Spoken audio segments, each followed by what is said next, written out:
Here we go, guys. This is going to be the best show we ever had. We got not John Shear, who we're going to just mute all night because he's a Trastro fan. Jake Malik on the bottom. May as well mute me right now because I'm about to call you out. Go ahead. Man, I thought we were just gonna let bygones be bygones until we talked about that series. We're starting out hot. I love dropping it like it's hot. We got Jake Malik on the bottom, and this is Sideline Sports. Let's get started right away. Let's go. 4:15 this afternoon. Our producer was quite sad and upset because the Yankees clinched the series with a 3-run homer in the bottom of the first. The G-Man, baby. And it was all Yankees after that. So what a way to start. I mean, I just looked up. I didn't have a chance to settle in, have a beer, and the game was over. You literally. You flip the game on barely, and all of a sudden, boom, game's over. It took was one walk, one hit by pitch, and one swing, and the game was over. That was it. Took what, maybe all of 10, 12 pitches, maybe. So, I don't know how many pitches we're throwing, but maybe 12 pitches we're talking about, and the game was already over. I want you to think of the saga of the Yankee fan for a second. Last night, they struggle in traffic to get to the stadium to watch Game 5. They sit there about 3 hours before they're told, we're not going to do it. The weather cleared up. But you know what? Go home. We're going to play tomorrow afternoon. Now you got to travel back to the Bronx. If you can get pay the for day parking off of work, again, possibly, by the way. Right. If you're going back. If you can get the day off of work, because now it's last minute, you can't make schedules. And also now it's during the middle of the day. It's at 4:15. It's not 4:15 in the evening. Yep. Sit back in that traffic again to get there. And the game's over in about 20 minutes. I mean, you got to see your team win, but think about that. You really need to show up and see the first inning. After that, it didn't mean anything. Everything else was just it's kind of like, and JB and I would know a little something about this. Back in the 80s, you pay like that $69.99 for a Mike Tyson pay-per-view just to see him knock the guy out in a minute. That's basically what happened. That's basically what happened. They were the Spinks of Game 5s today. Yeah. Hey. It was pretty bad.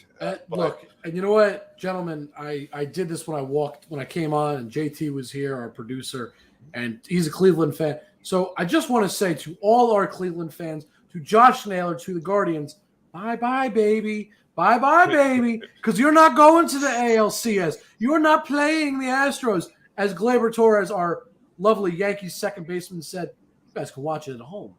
And you know what? I love it because all these people were, the Yankees are going to lose. I mean, if anywhere you looked on the internet, I swear, everywhere I looked, everybody said the Yankees are going to lose. The Yankees lose. I said, I get you want to pick the underdog, but you guys picked the wrong one.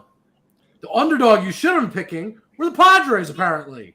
Well, good riddance to this week off between wild card and buys because look at how bad. And I know the Astros won really quickly, but they were not easy wins. I was going to say, it's not like they won with ease. They had to work for those wins. One, I think JB turned 50 by the time that game was over.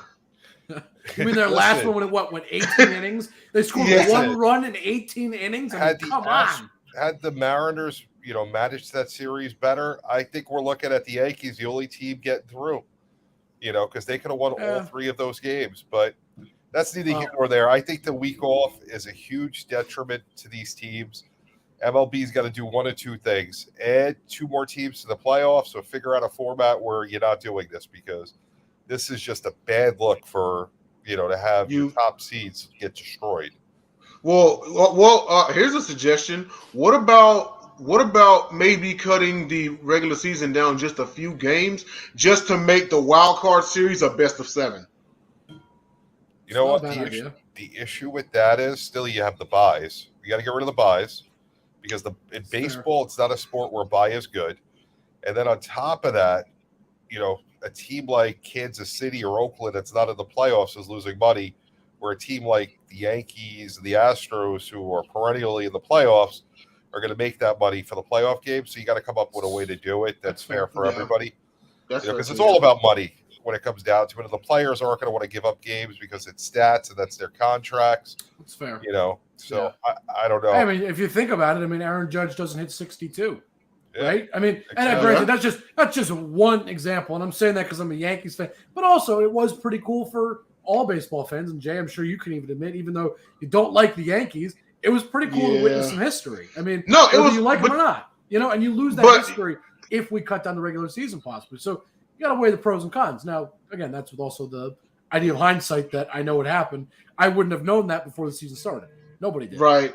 No, I get it. I mean, I'm always a fan of the sport first before the team. Absolutely. I'm not going to sit up here and say, you got those people who will say like, oh, well, if my Steelers aren't playing and I'm not watching football, they're team fans, and that's okay. They're not a fan of the sport. They can't sit there and say I'm a football fan. Right. No, you're a Steelers fan because you'll only watch the Steelers. You know what I mean? Yeah. Lord knows I'm a football fan because I just watched and tried to make fun of 2 atrocious Thursday night games. Oh, now, God. as far as baseball we haven't even got goes, to that yet. We'll get to that in a bit. We'll get to that in a debacle though, as Jordan Long's Denver Broncos. Yeah, we'll talk about that in a few. Yeah, but as far as what Judge did, like for the game of baseball, like that was great for him. You know what I mean? Right. That was really good. I'm glad he hit that. I was glad to see Pujols hit 700. Exactly. So I mean, for the sake of the sport, I can do that because at the end of the day, I'm a baseball fan. First, fan of sport first always. Yeah, no. So real quick, I got one more thing about the Yankees, and it's not even about the team. Did either of you actually sit and watch any of the game? If you didn't, it's okay. I'm just curious. Well, I had my laptop right next to me while I was working, and I looked and I saw Stanton go yard, and I was like, "Yep, it's over." Did you listen to any of the game at all? I couldn't because I work with a headset. So JB, did you listen to any of this game or any of the games rather? Really? So the only game I got to listen to, I forget which one it was. It was where I forgot who hit it, where Sterling made the call and the guy got thrown out. See, you were listening to Sterling, so it's even better. Okay, the reason I bring this up is because for 5 games, I was tortured like no other person should be. And this is not me, but I just happen to be, of the 3 of us here, the one that listened to every game. Bob Costas has to be the most boring announcer I've ever listened to. Oh my God, he just talks like this and has such a monotone voice and says nothing. But then today was the icing on the cake, and I took a screenshot of the tweet to remind me what happened. One of the Yankees beat reporters, his name is Brian Hoke. He tweeted this out, and I'll explain why he wrote it. He said, "Did Bob Costas just say the Yankees didn't win the World Series in 2009?"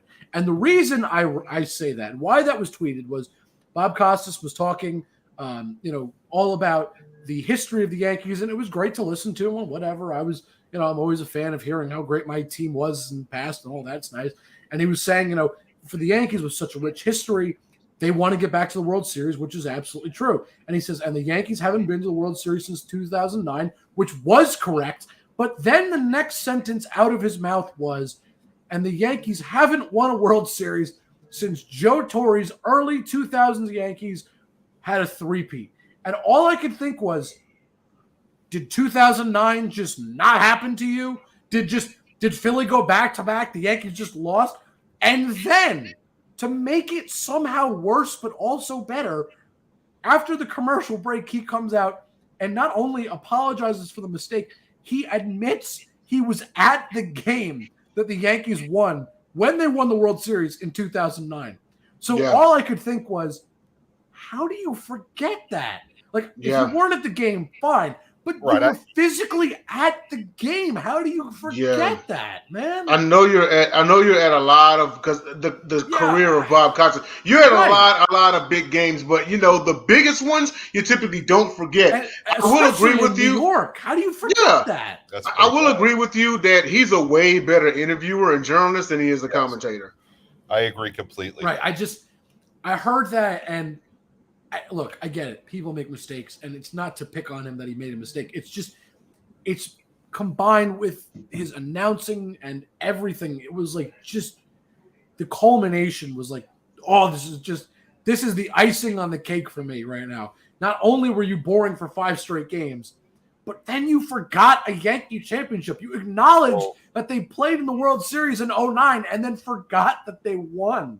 And forgot that you attended. That's funny. Exactly. Like, come on. Like, if he glossed over the fact that they even were there in 2009, cool, fine. Like, it's somehow better because at least he's forgetting the event existed as a whole.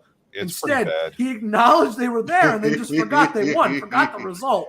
So I had to say something because I was like, I think it's actually worse if you forgot that you were there because you were there in person. It's one thing for like Jake to forget that this happened, but you would think if Jake was there. He should know.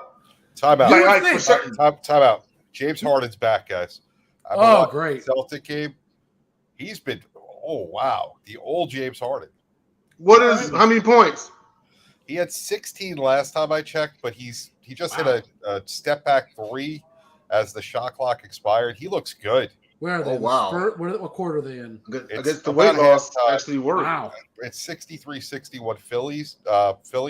But what a game. I mean, watching this. Yeah, I don't know. Harden's got 22 points already. This is like a sports fan's dream. We got baseball, we got hockey, we got basketball. There's a college basketball game going on.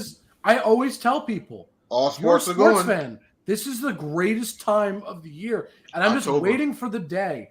And I hope Thursday will be the day. It's very possible. I haven't looked at the schedule. There will be one of each game on a Thursday. Yes, and I can't. There should be. I mean, I don't know the schedules, but I just tend to think there will be one hockey game and at least one basketball game on Thursday. There's definitely a hockey game. There's right? definitely. I gotta get more TVs for the man cave. And there's definitely got to be some kind. One of the baseball games should be on then. Yeah. I assume the Yankees might even be playing Thursday. I don't know. Again, I don't know the schedule for that yet. Yeah, because game 2 will be right after game 1. But either way, that is just going to be like it's the best. That is truly the best. It is those days that are my favorite. Where I can wake up in the morning and I can just go, what do I feel like watching now? What do I feel like watching next? And there's going to be something worth watching the entire day. And it's just great. Even though Thursday Night Football has been a giant disaster, which I know we want to talk about. Let's get right to that. Right. It's a good segue. Let's talk about how terrible Thursday Night Football has been. Oh, it's been bad.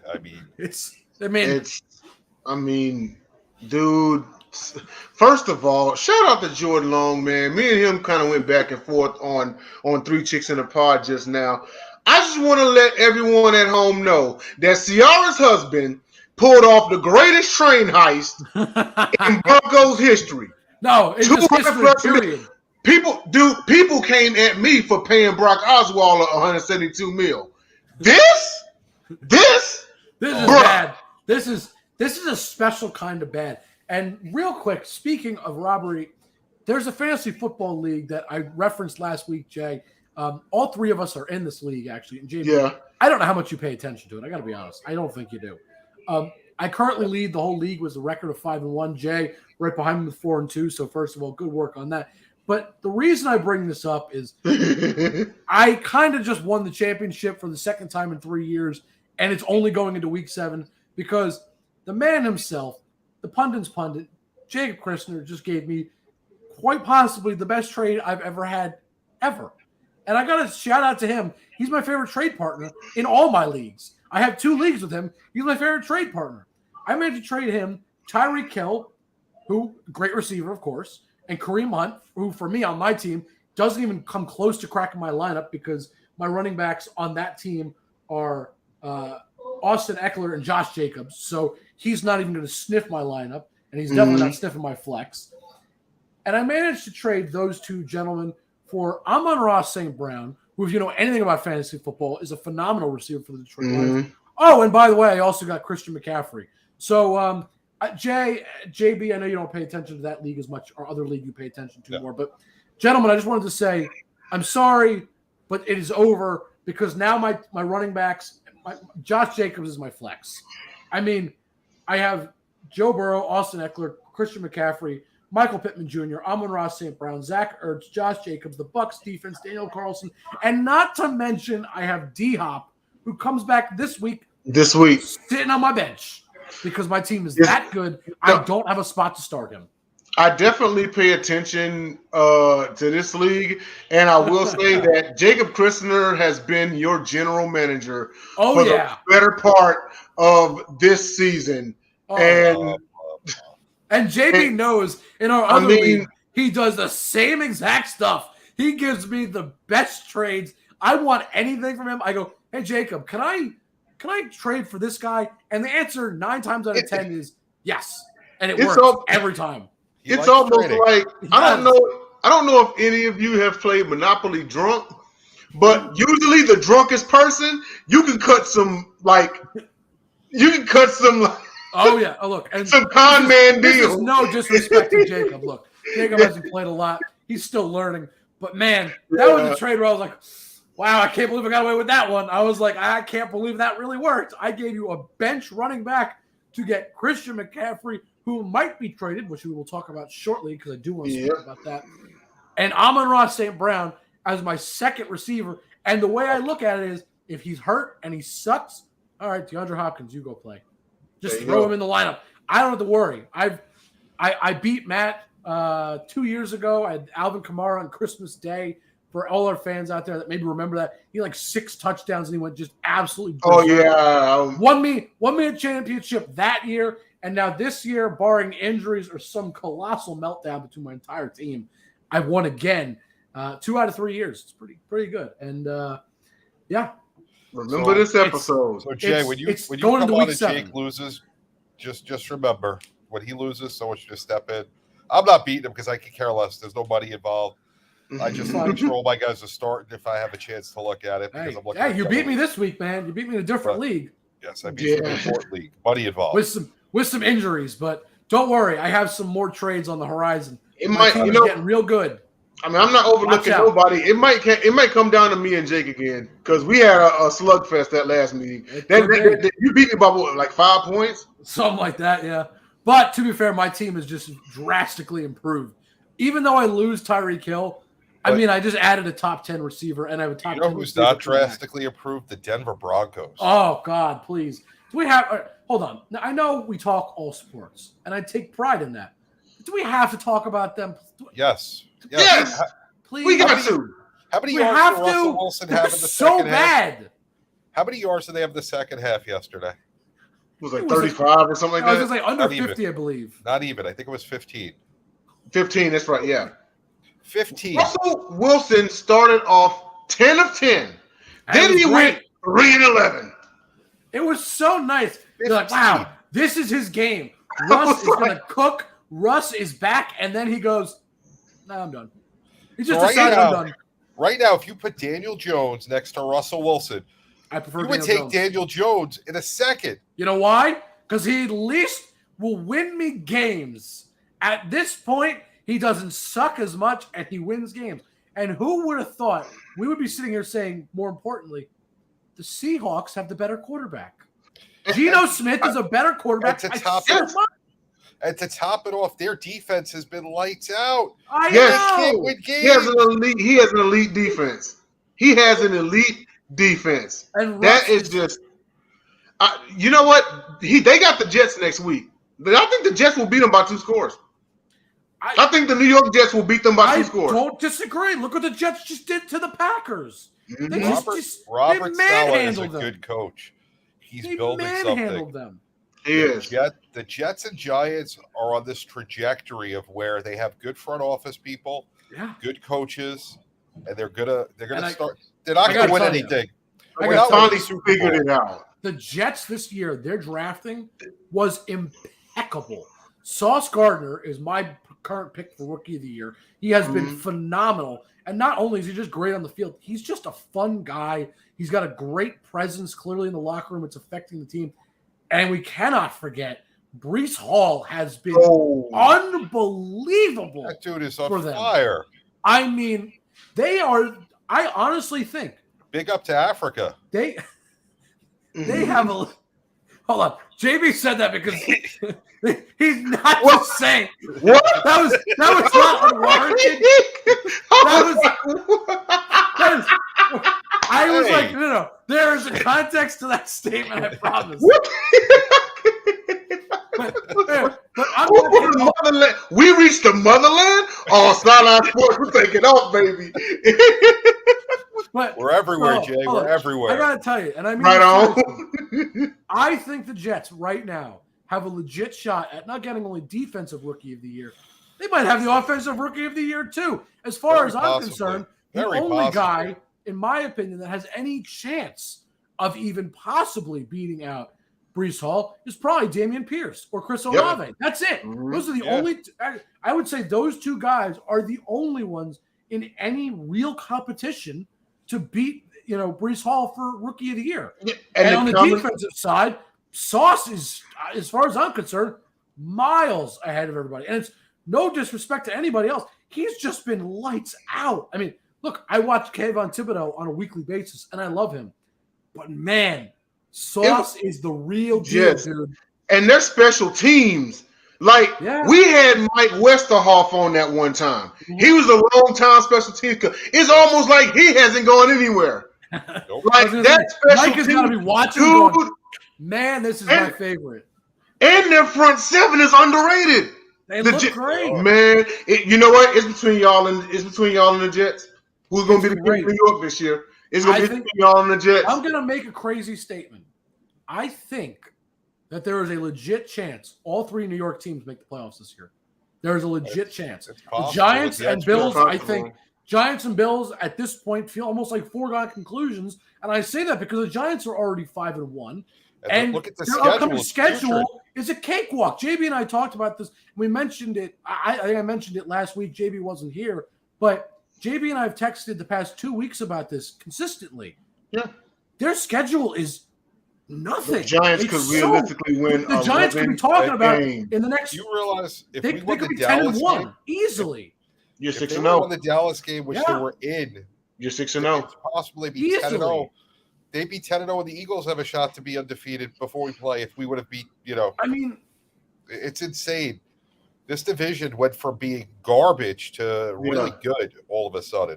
This division is what we thought the AFC West was going to be. But it does help. It does help that we play the AFC South.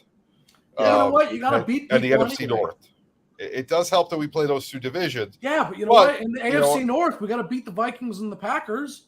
Those are respectable opponents. I'm not saying they're not. No, I'm just saying, they're not just beating nobody. Those are the divisions that we're playing. No, I know. My point is, the Giants are not beating just nobody teams. No, they beat complete garbage. They beat three good teams already. They just beat the Ravens, and I got to tell you, they're a great team. I mean, they beat three really good teams at this point. They beat the Titans, the Packers, and the Ravens. And even if somebody argues, okay, I don't think the Titans are a great team, and they want to make the argument, but just for the sake of argument, if somebody wanted to make the argument that they're not, just because people like to argue, you still beat two great teams, two former MVPs, and one of which is having a phenomenal season in Lamar Jackson. I mean, you got to give some credit. I mean, and how about that Giant defense? I was just going to say. 2 weeks in a row. I was waiting for that defense to come back. They are. I was waiting, and they're young. They're young. They're gonna be around, y'all. They're gonna be around. They got like no vets virtually. I served with a buddy of mine who's a huge Giants fan. He's from Jersey, and he was like, "Man," he told me this years ago. He said it's, and y'all will probably agree. He said it's so hard being a Giants fan. We can never have a dominant season and win the Super Bowl.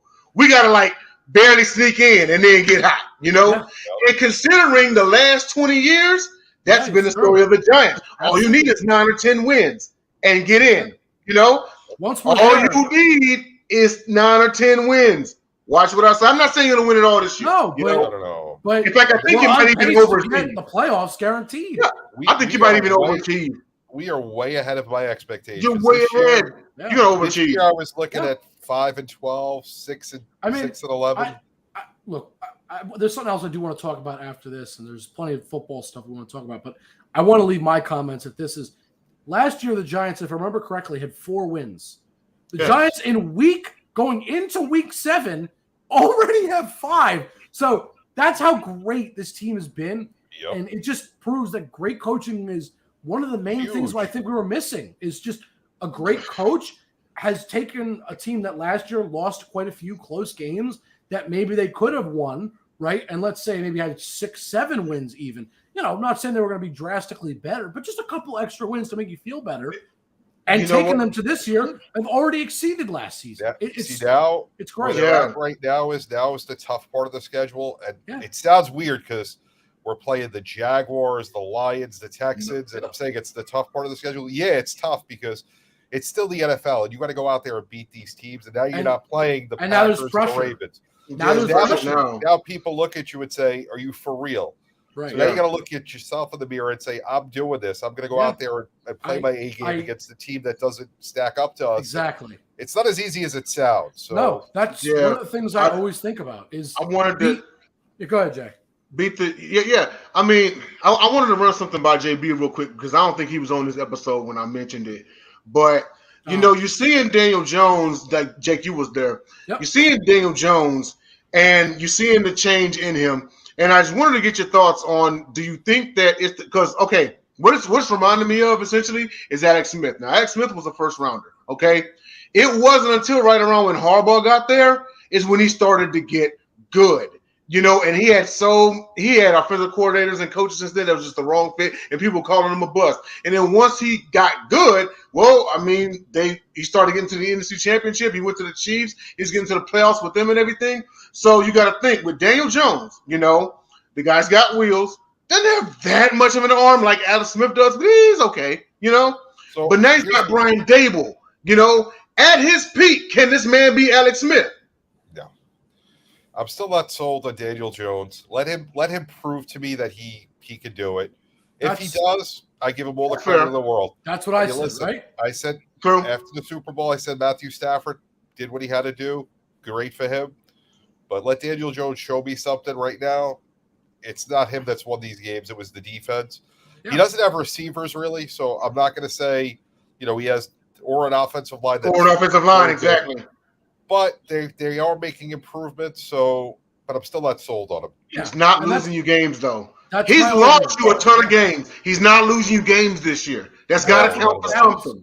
That was the core of my argument is, look, if we're going to continue to win games with him next year, if we choose to re-sign him, I'll re-sign him if it means winning games. It means winning some games, If it means to win games. If he's the best option, yes. If he's the best option.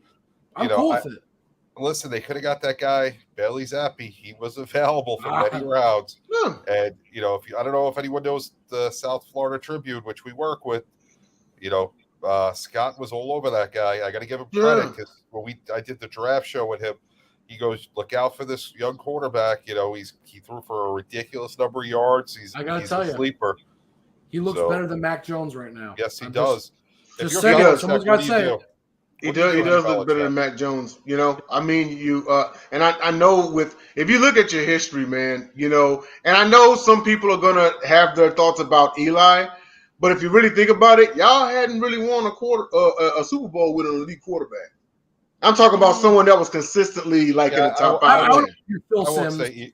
Phil Simms, but you also won with Hostetler when he got hurt. That's very true. Simms wasn't elite.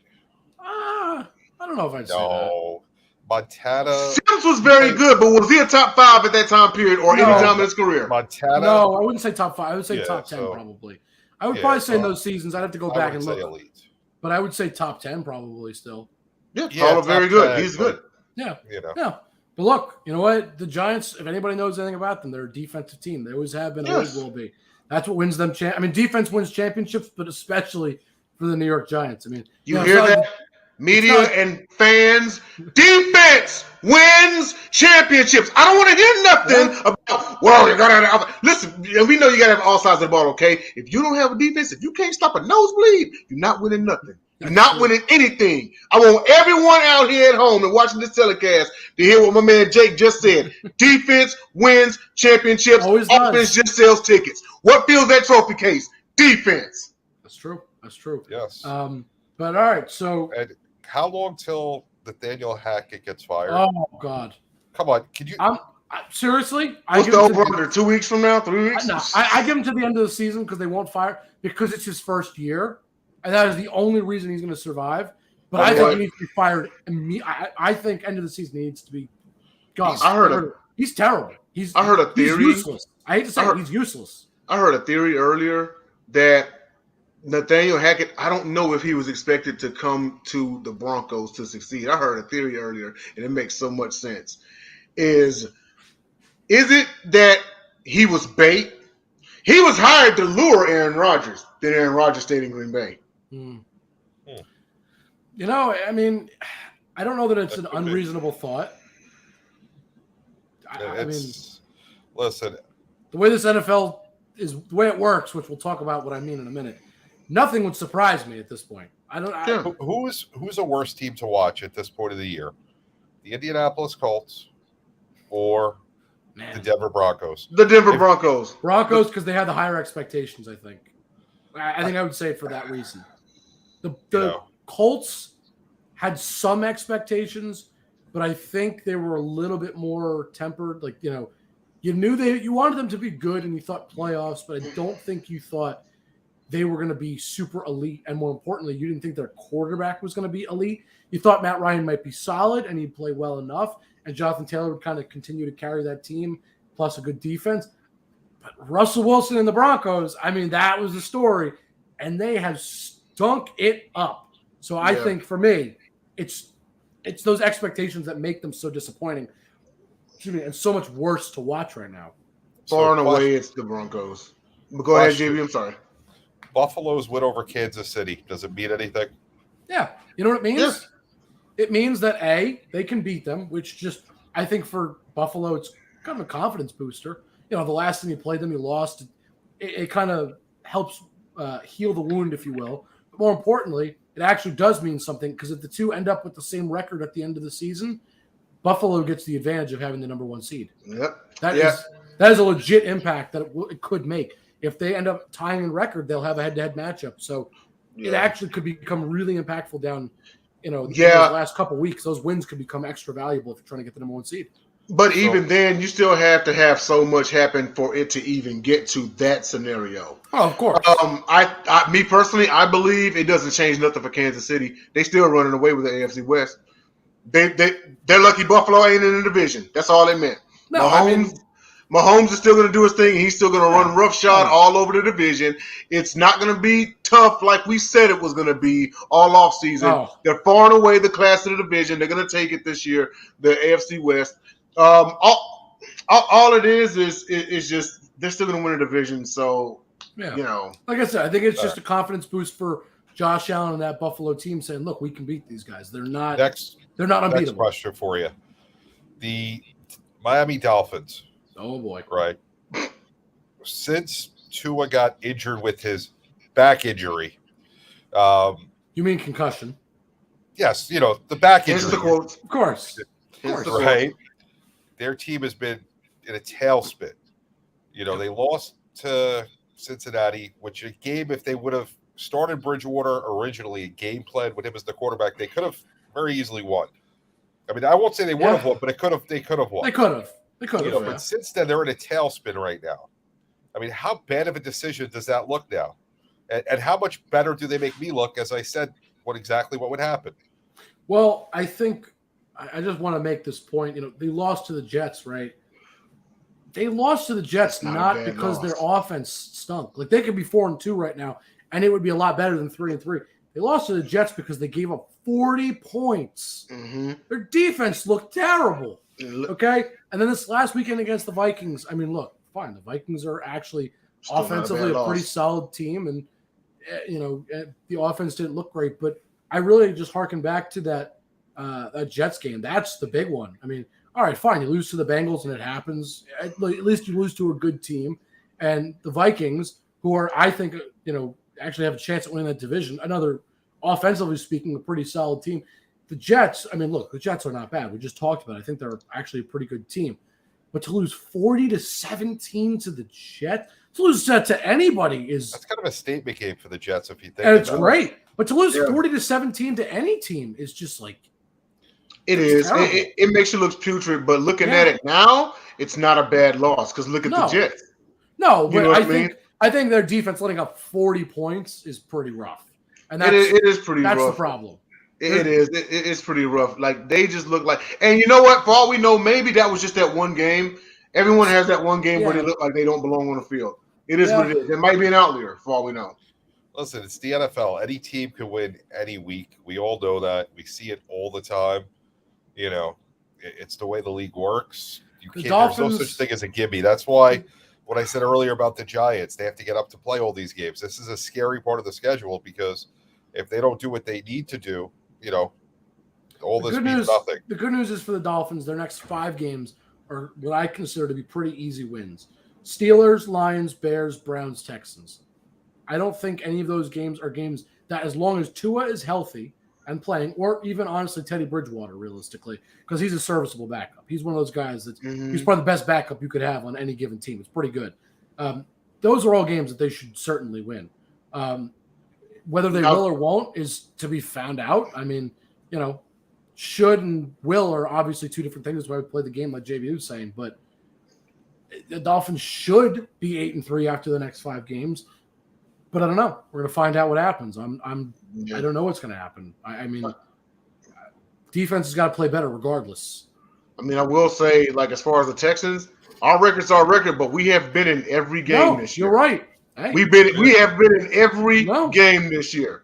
So even that looks like the toss-up. Like, I think the Giants, I think y'all will get us. It'll be close. But the Dolphins, we can realistically beat them. So what's stopping the Texans from winning? Because when you're at that point, generally what happens, that I've seen it year after year in the NFL, a team that does that, the next year is going to make a big leap. But what's stopping you guys from doing it this year? Finishing games and inexperience. Pretty much that's what it is. Like the Texans are like my Rockets right now. We're young and inexperienced. And, it's crazy because whenever you are a very young team and you're on the field with veterans and y'all are going punch for punch, sometimes you forget I'm not supposed to be hanging with these boys. Right. And the second you think that, you take a few steps back and then all of a sudden they finish the game on you, That's one thing about being an underdog is they don't know that they're not supposed to beat you. But with the Texans, my main thing is this: we just got to finish games. We have to play all 60 minutes. There's no bones about it. The defense, I'm loving the defense. They're flying all over the place. Stingley got his first interception. Peaches got 2 picks. We have a young, awesome. We have a young, awesome defensive core. Receivers, not so much. Our best receivers like Nico Collins. Brandon Cooks. And Brandon. Come on. Can't forget about Cooks. But Dameon Pierce is the Texans' offense. Oh, he's bottom line. He's great. The Texans' offense. I think that's the difference between a team like the Giants and the Texans is their teams actually, the way they're based, are pretty similar. The running back is very important. Their defense is pretty solid, and it's a lot of their lifeblood. The quarterback is okay. He'll do enough to not lose a game, but you're not going to win games because of him necessarily. Receivers are good, but the difference is the Texans have struggles towards the end of the game, finishing the game. The Giants this year, as opposed to past years especially, their best quarter actually has been the fourth quarter. They've been the fourth quarter. You can't touch them. Has stepped up. The offense plays better in the fourth quarter, but more importantly, the defense is just it becomes like the 85 Bears. You can't do anything against them. They're just insane. No, you can't. Pretty well.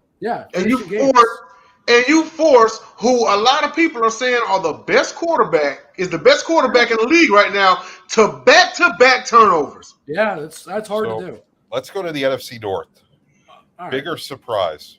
The Vikings with 1 loss, the Packers losing to both New York teams back-to-back week, or the Bears, God only knows what the heck they did against the Commanders that they lost that game. I just threw that one in because I can't believe that happened. After this, we got to talk about something else. But Jay, I'll let you take this one first. The Bears, that was just horrible play calling. But what else do you expect? So that's not like a shot. They're I know Justin Fields can play better, but they're not exactly setting them up for success neither. Right now, they just the Bears. I'm sure. Shout out to Jacob Krishner. I'm sure he can attest to that. I would say the bigger shock is Minnesota, and here's why. Even though, and until, because history has shown us the same thing. I don't care how old this man gets, until he shows me otherwise, I'm looking at as it's just a few slip-ups early in the season, but Rodgers is still going to pick it up and win that division. The surprise actually is probably Minnesota. I expected them to be probably about 3-3 at this point. But they're balling. They're 5-1. You know, like I said, I still have the Packers winning that division. However, the Vikings, they can get a wild card. I mean, I'm not mad at them. It might come down between them and the Giants for a wild card. I got to go with the Packers just because the Giants weren't supposed to win that game, and then they did, and that was cool. And then the Jets weren't supposed to win that game, especially at Green Bay, and then they did. That is, I mean, I get Aaron Rodgers he's struggling without his receivers, but I don't know what they're doing because the identity of this team right now should be run the football. Run. When you have A.J. Dillon and Aaron Jones, I don't know what more you could possibly need to do other than hand out the ball and run.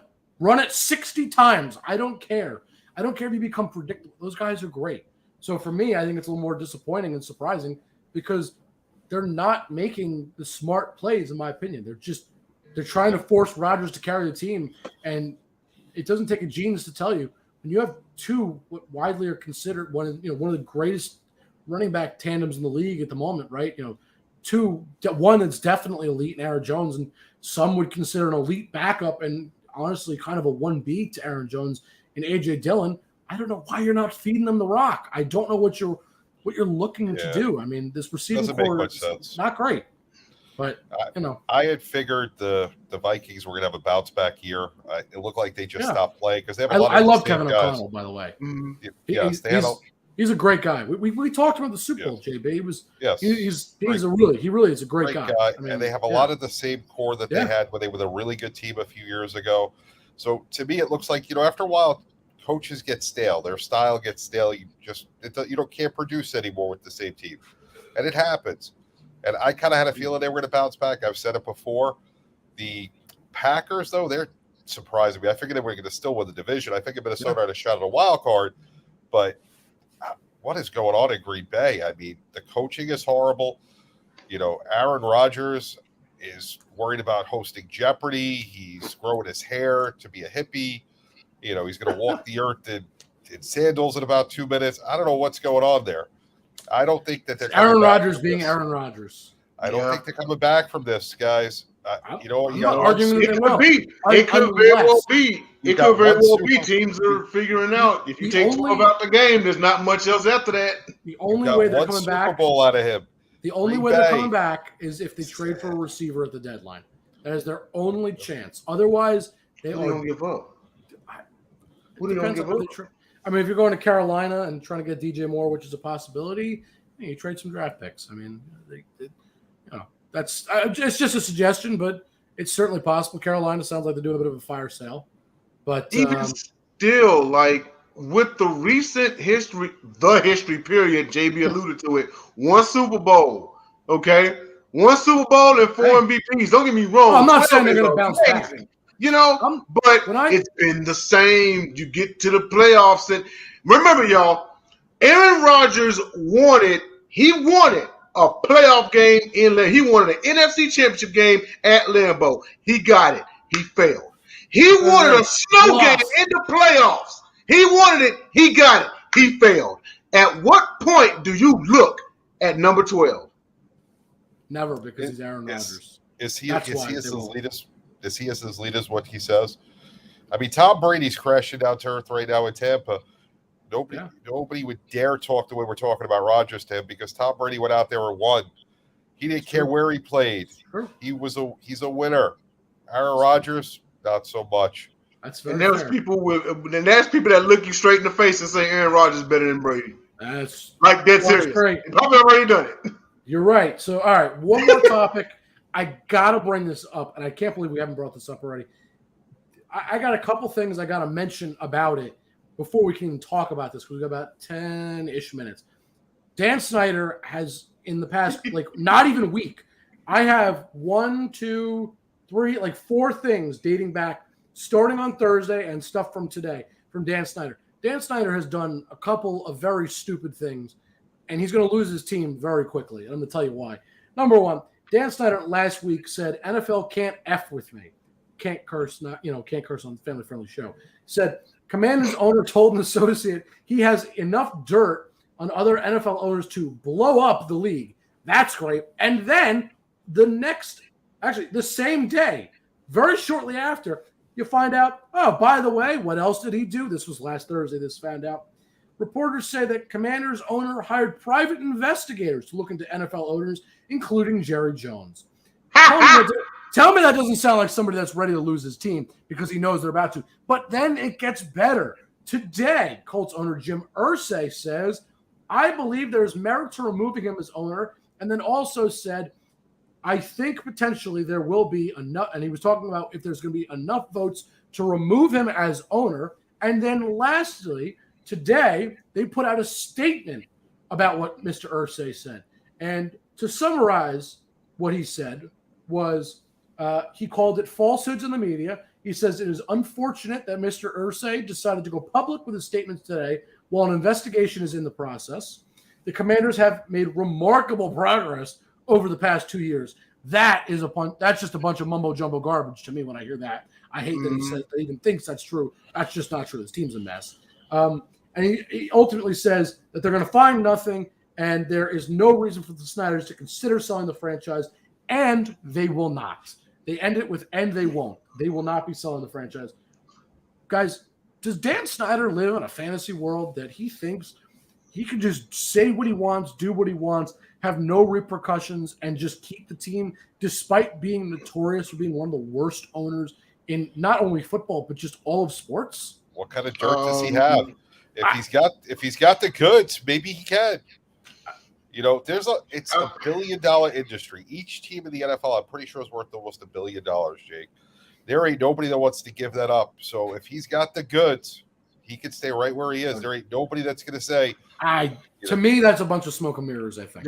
I think, in my opinion, I look at it like this. Number one, it's that old generation, that old school mentality of ownership. Wealth makes you bulletproof, or has you thinking you're bulletproof. I was going to say, makes you think you're bulletproof. I don't know if they are. Yeah, it makes you think. Yeah, exactly. You know, and listening to Dan Snyder, Dan Snyder, I'm going to actually bring up two of my favorite movies. Now, I don't know if any of you have seen New Jack City. I'm pretty sure JB has. Okay? Of course. What did Nino Brown say at the end in the courtroom? He said, if I'm going down, I'm taking all you with me. Then, let's shift it to training day. What did Alonzo Harris say when he was surrounded by the gangsters? I'm putting cases on all you. Dan Snyder, if he's going to go down, he's going to put holes in that ship. He's gonna drop the anchor on the ship just so it can sink. He is not gonna go down by himself. He's not gonna go down by himself. I guarantee you. They vote him out. Yes. I'm not talking about Bernie Williams.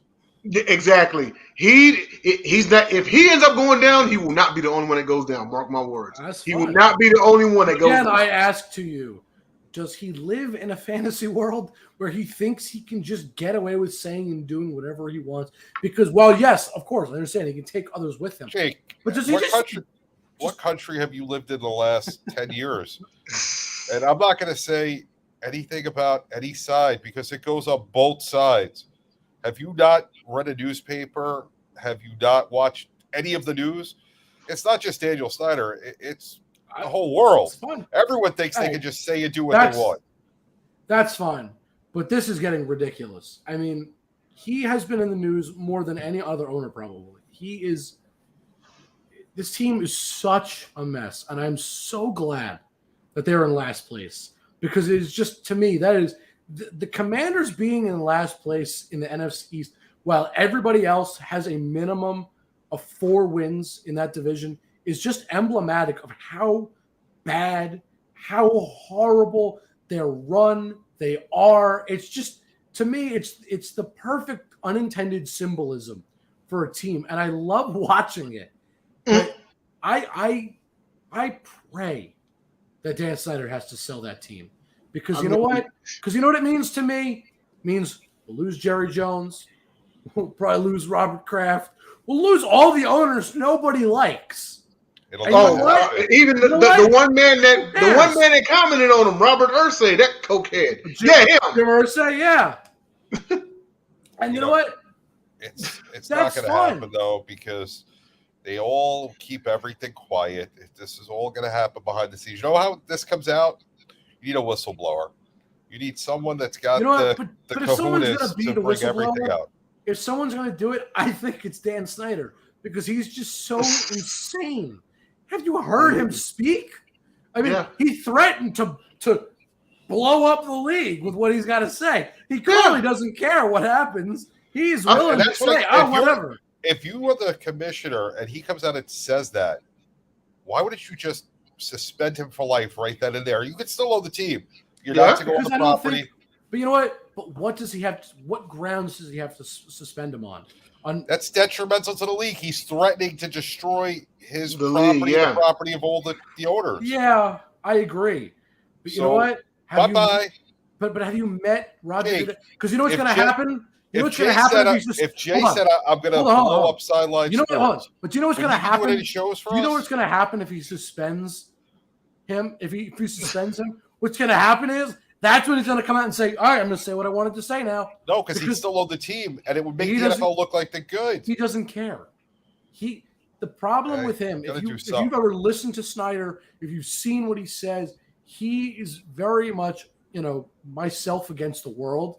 Yeah. And anything that puts him in a lesser position of power, whether suspending him for life or taking the team away, or even suspending him for a small amount of time, or fining him too much, anything could just tick him off. He's like a ticking time bomb. But it's just a matter of what's going to set him off. You can't govern out of fear. You have to govern out of I understand. But I'm saying inaction leads to much worse my point is this. That leads us to where we are now. If you're not afraid of him saying these things, because whether you suspend him or force him to sell his team, right, those comments are likely coming in either of those two events that we just described, whether it's selling the team or suspending him for however long. Why not just make him sell the team then? Because if he's going to blow up the league anyway, right, if anyway he is going to say what he's got to say and do what he's going to do, why not just get him out of the league? There could be two different things that he has. It could be he has something to do with the concussion case. And if that's the case, the NFL's out of business if they're lying about that. That is huge. Yeah, that's huge. So if it's something to do with that, they got to keep him quiet. Agreed. And the other option would be is if it's something that could cost him the antitrust exemption. That's also a lot of money. So those two things, if it messes up either one of those two things, listen, whatever Daniel Snyder wants, they got to come up. All 31 of them got to say, what can we do to keep him happy? Keep him happy. Yep. Yeah. Anything else he comes out with, one or two owners may be in trouble. But those are the only two possible things I can think of. Unless there's something that's absurd that's happening. But those are the two that off the top of my head, I could see something in the background already being there where, something could happen. I'm just saying, if they make the wrong move, he's going to come out and say what he wants anyway. And so, you know what? Silence him. Well, you know what? But the way I see that, and the only issue with that is if they do it, it's the court of public opinion at that point. And I know the league can handle it. I understand that. That's not even the point of what I'm going to say. But if they do that, it's almost an admission of guilt at that point. And it is not for certain admission of guilt because they didn't say anything. It's just an action. But I think like I said, that court of public opinion, that is what they're saying is he's got dirt on us and he's right that it could screw us up severely. So we're going to let him stay so he doesn't come out with it.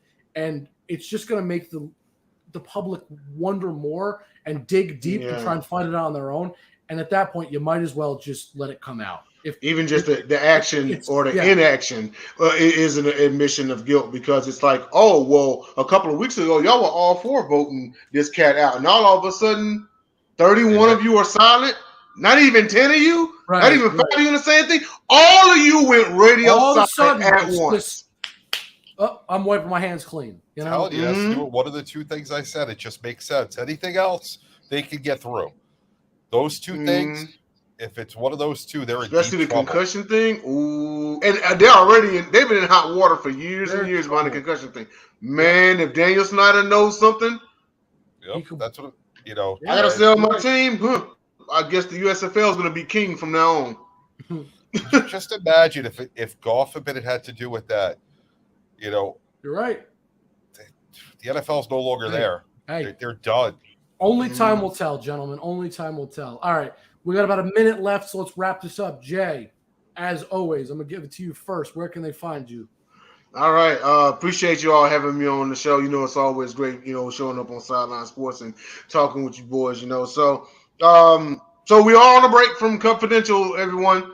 So, we actually will have a one-off episode in November, about the week after the World Series, to do kind of a World Series recap. It'll be probably about a 30-minute show or something, or maybe JB wants to go 3 hours. I don't know, But yeah, stay tuned for that. We'll make more announcements on that. We'll also do one episode a month, lead up to February spring training. We'll come back full force. We're also going to have a new time, so we're not going to be going on at bedtime anymore. We're going to be, appreciate y'all staying up though, but we're going to be going on at an earlier more reasonable time. hour.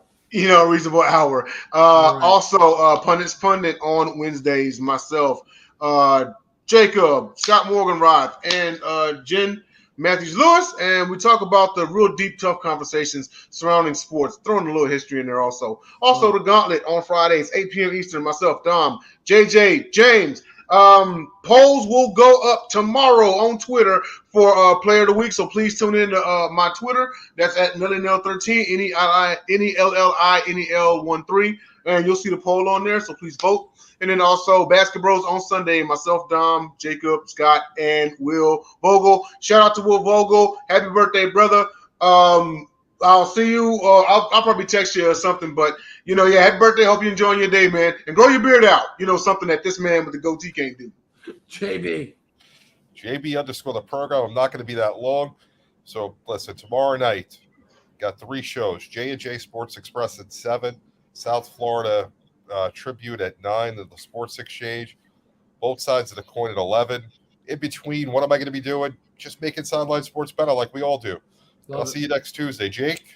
Everybody, just look at the bottom of the screen. You got Sideline Sports, all our stuff, Sideline Sport 1. And we got YouTube and Facebook, Sideline Sports, Apple Podcasts, Google Podcasts, Spotify, all that good stuff. Sideline Sports online. Just look us up. DBTV, all the good stuff everywhere you can find us.